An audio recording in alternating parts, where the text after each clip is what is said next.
Ako naniniwala pa rin ako na kapag may gusto ka, go! Huwag kang maghintay. Sabi nila, may tamang timing ang lahat ng bagay. Pero kung lagi ka nalang aasa sa salitang timing, paano na ikaw? Paano yung feelings mo? Paano yung mga pwedeng mangyari? Mangyari na unexpected. Kung mahal mo, sabihin mo. If you feel like saying sorry, gawin mo. Because really time short.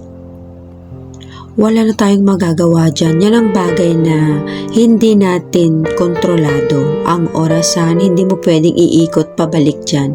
Hindi mo pwedeng pakialaman yan. Tuloy-tuloy yan. Diba wala kang magagawa? Iikot at iikot yan.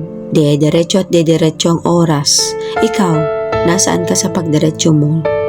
Kaya gawin mo na yung mga bagay na gusto mong gawin. Huwag kang matakot, huwag kang mahiya. Lakasan mo yung loob mo. Iparamdam mo dun sa mga taong mahal mo na mahal mo sila. Humingi ka ng tawad sa mga taong gusto mong ihingi ng tawad. Sa mga kaaway mo na feeling mo ang tagal-tagal na ito, let go mo na yung anger. Huwag kang mahiya. Sabihin mo agad. If you feel like doing it, then go. Do it. See it. Speak your mind. Speak your heart.